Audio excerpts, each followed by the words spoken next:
বাংলায় নতুন করে ঘূর্ণিঝড়ের অ্যালার্ট জারি করা হলো আবহাওয়া দপ্তরের তরফ থেকে। ঠিক কখন কোন উপকূলে এই নতুন ঘূর্ণিঝড় আছড়ে পড়ার সম্ভাবনা রয়েছে, আলিপুর আবহাওয়া দপ্তরের তরফ থেকে এবার কী জানানো হয়েছে আপনাদেরকে জানাবো।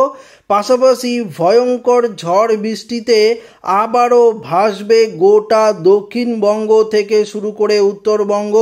তাহলে ঠিক দক্ষিণবঙ্গের কোন কোন জেলাগুলিতে ভারী বৃষ্টির সম্ভাবনা রয়েছে, উত্তরবঙ্গেই বা কবে নাগাদ বৃষ্টিপাতের সম্ভাবনা থাকছে, বাংলাদেশ ত্রিপুরা থেকে শুরু করে অসম কোথায় কেমন আবহাওয়ার পরিস্থিতি থাকবে, সমস্ত কিছু জানাবো আজকের এই ভিডিওটিতে। তো এই ভিডিওটি আপনার জন্য খুবই গুরুত্বপূর্ণ হতে চলেছে, কেননা আপনারা প্রত্যেকেই জানেন যে কয়েকদিনের ভয়ঙ্কর ঝড় বৃষ্টিতে বন্যার পরিস্থিতি এতটা বিপজ্জনক হয়েছে যে উত্তরবঙ্গে প্রচুর পরিমাণে ক্ষয়ক্ষতি হয়েছে। তো আবারও যদি ভারী বৃষ্টি হয় তাহলে কিন্তু পরিস্থিতি অনেকটাই জটিল হতে পারে। তাহলে অবশ্যই ভিডিওটি দেখবেন, বুঝতে পারবেন কোন কোন জেলাগুলিতে বৃষ্টিপাতের সম্ভাবনা থাকছে। তো এই মুহূর্তে যদি আমরা সরাসরি বৃষ্টি বজ্র মোডে যাই তাহলে আপনাদেরকে দেখিয়ে দিতে পারবো এই মুহূর্তে কিছুটা মেঘলা আকাশ আমরা কিন্তু দক্ষিণবঙ্গে দেখতে পারছি। অন্যদিকে একটি নিম্নচাপের মতন পরিস্থিতি আমাদের বঙ্গোপসাগরে তৈরি হয়েছে, যার জেরেই কিন্তু আবারও দক্ষিণবঙ্গের একাধিক জেলায় বৃষ্টিপাতের সম্ভাবনা থাকছে। ঠিক কখন বৃষ্টিপাত হবে আমরা যদি দেখি বিকেলের দিকে, অর্থাৎ আমরা যদি 2টো থেকে 3টে নাগাদ যদি আপনারা দেখেন তাহলে দেখতে পারবেন কলকাতার অধিকাংশ জেলায় বৃষ্টিপাতের সম্ভাবনা, যেমন কলকাতা, খড়দা, চন্দননগর, হাবড়া, বারুইপুর থেকে শুরু করে জয়নগর, মাঝিলপুর, গোসাবা, হলদিবাড়ি, নামখানা, গঙ্গাসাগর, ফেজারগঞ্জ, দীঘা, কোনটাই, অর্থাৎ দেখতে পাচ্ছেন দীঘার দিকে, খড়গপুর, কোলাঘাট, এদিকে চন্দননগর এই সাইডে মোটামুটি একটু বৃষ্টিপাতের সম্ভাবনা বেশি। নদিয়া, শান্তিপুর, কৃষ্ণনগর এদিকে বৃষ্টি থাকবে। বর্ধমানের দিকে কিছুটা মেঘলা আকাশ থাকতে পারে, বৃষ্টিপাতের সম্ভাবনা তেমন নেই। আবার এদিকে মুর্শিদাবাদের দিকেও যদি আপনারা দেখেন কিছুটা বৃষ্টিপাতের সম্ভাবনা থাকছে।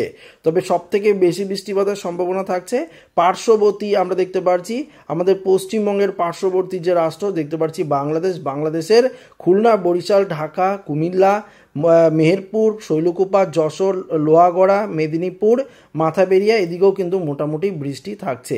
পাশাপাশি ত্রিপুরা দেখতে পাচ্ছি, ত্রিপুরাতেও বজ্রবিদ্যুৎ সহ বৃষ্টিপাতের সম্ভাবনা। বাংলাদেশের পূর্ব উত্তর দিকেও কিছুটা বৃষ্টি হতে পারে, অসমের দিকেও একই রকম পরিস্থিতি কিন্তু আমরা লক্ষ্য করতে পারছি। পরবর্তীতে সন্ধ্যের পর যদি দেখেন আপনারা রাতের দিকে আকাশ মোটামুটি পরিষ্কার থাকবে। উত্তরবঙ্গে মেঘলা কিছুটা আকাশ থাকলেও থাকতে পারে, তবে আপাতত উত্তরবঙ্গে বৃষ্টিপাতের সম্ভাবনা এই মুহূর্তে আমরা দেখতে পাচ্ছি না। 11 তারিখ শনিবার দিন 11ই অক্টোবরও যদি আপনারা দেখেন দক্ষিণবঙ্গেই বৃষ্টিপাত থাকছে, পাশাপাশি বাংলাদেশও থাকছে। উত্তরবঙ্গে কিছুটা মেঘলা আকাশ থাকতে পারে, কিন্তু সেভাবে বৃষ্টিপাতের পরিবেশ নেই বললেই চলে। পাশাপাশি 12ই অক্টোবরও যদি আপনারা দেখেন দক্ষিণবঙ্গ এবং বিশেষ করে সমুদ্র উপকূলবর্তী জেলাগুলিতে কিছুটা বৃষ্টি, বাংলাদেশেও সেম পরিস্থিতি, অন্যান্য জায়গায় আকাশ পরিষ্কার। এভাবে যদি আপনারা দেখেন 14 তারিখ 15 তারিখ পর্যন্ত মোটামুটি আকাশ কিন্তু পরিষ্কারই থাকবে, বৃষ্টিপাতের তেমন সম্ভাবনা নেই। তবু যেই বৃষ্টিপাতের সম্ভাবনা থাকছে সেটা কিন্তু দক্ষিণ দিকে, বিশেষ করে উত্তরের তুলনায় দক্ষিণবঙ্গে কিন্তু বৃষ্টিপাতের সম্ভাবনা একটু বেশি রয়েছে। উত্তরবঙ্গে গত কয়েকদিন আগে যেভাবে বৃষ্টি হয়েছিল প্রচুর পরিমাণে কিন্তু নদী উত্তাল হয়েছে, প্রচুর পরিমাণে কিন্তু জল বেড়ে গিয়েছে, প্রচুর পরিমাণে কিন্তু জীব জন্তু ভেসে গিয়েছে, বাড়ি ঘর ভেসে গিয়েছে, প্রচুর লোকের ক্ষয়ক্ষতি হয়েছে। তাই রাজ্যের মুখ্যমন্ত্রী মমতা বন্দ্যোপাধ্যায়ের তরফ থেকে ক্ষতিপূরণ দেওয়ার জন্য ঘোষণা করা হয়েছে। পাশাপাশি মুখ্যমন্ত্রী মমতা বন্দ্যোপাধ্যায়ের উত্তরবঙ্গের সফর নিয়েও কিন্তু তিনি ঘোষণা করেছেন। তো বুঝতেই পারলেন কতটা ভয়াবহ পরিস্থিতি উত্তরবঙ্গে তৈরি হয়েছে। তো আবারও যদি হঠাৎ করে বৃষ্টি তৈরি হয় তাহলেই কিন্তু পরিস্থিতি অনেকটাই জটিল হতে পারে। পাশাপাশি ভুটান থেকেও সতর্কবার্তা জারি করা হয়েছিল উত্তরবঙ্গের, বিশেষ করে কোচবিহার, আলিপুরদুয়ার, জলপাইগুড়িতে যদি জল ছাড়ে ভুটান থেকে তাহলে কিন্তু প্রচুর পরিমাণে ক্ষয়ক্ষতির যে পরিমাণ সেটা কিন্তু অনেক গুণ বেড়ে যেতে পারে। এবার আপনাদেরকে বৃষ্টির পরিমাণে গিয়ে কিছুটা দেখিয়ে দিচ্ছি যে কতটা পরিমাণে বৃষ্টিপাতের সম্ভাবনা থাকছে। তো এই মুহূর্তে গত 24 ঘন্টায় যদি আপনারা দেখেন সেভাবে বৃষ্টিপাতের সম্ভাবনা নেই। গত দুদিনে দক্ষিণবঙ্গ, বাংলাদেশ এবং পূর্ব বাংলাদেশ, পাশাপাশি ত্রিপুরা, মণিপুর, মিজোরাম এদিকে পাশাপাশি যদি আপনারা দেখেন তাহলে অসমের দিকেও দেখতে পাচ্ছেন একটু বৃষ্টিপাতের পরিমাণ কিন্তু বাড়বে। উত্তরবঙ্গে কিছুটা বৃষ্টি হলেও হতে পারে, ভারী লেভেলের বৃষ্টিপাতের সম্ভাবনা সেভাবে নেই, তবে দক্ষিণবঙ্গে একটু তুলনামূলক বেশি পরিমাণে বৃষ্টি কিন্তু হতে পারে, সেটা কিন্তু আপনাদেরকে দেখালাম। তাপমাত্রা নিয়ে যদি আপনাদেরকে দেখাই, এই মুহূর্তে দক্ষিণবঙ্গের তাপমাত্রা উত্তরবঙ্গের তাপমাত্রা থেকে অনেকটাই পরিবর্তন।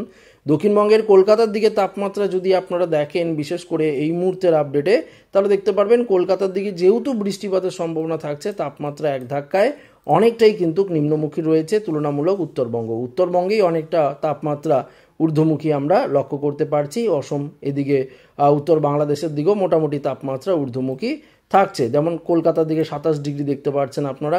উত্তরবঙ্গে যদি আপনারা দেখেন তাহলে লক্ষ্য করতে পারবেন 29 থেকে 30 ডিগ্রির ঘরেই থাকছে। তো বললাম আপনাদেরকে অনেকটাই কিন্তু ফারাক রয়েছে উত্তরবঙ্গ দক্ষিণবঙ্গের তাপমাত্রা।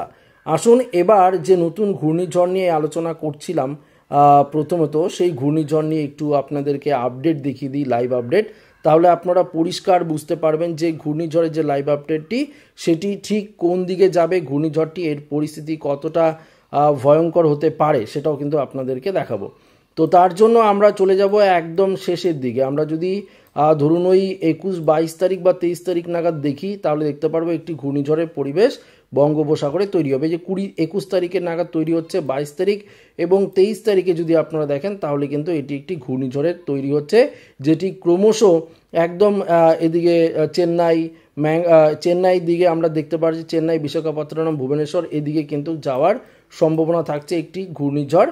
এবং এটা যদি আমরা জিএফএস মডেল দেখি, জিএফএস মডেল থেকে বলে দিচ্ছে যে এই ঘূর্ণিঝড়টি আরও শক্তিশালী, মারাত্মক শক্তিশালী রূপ ধারণ করতে পারে। দেখতে পাচ্ছেন জিএফএস মডেল বলছে 23 থেকে 24 তারিখ নাগাদ একটি বঙ্গোপসাগরে ঘূর্ণিঝড় তৈরি হবে, যেটি প্রচণ্ড পরিমাণে শক্তিশালী রূপ নিয়ে কিন্তু অ্যাটাক করতে পারে। তো এই ছিল এই মুহূর্তের আপডেট, যেটা আপনাদের সামনে সরাসরি লাইভ আকারে উপস্থাপন করলাম।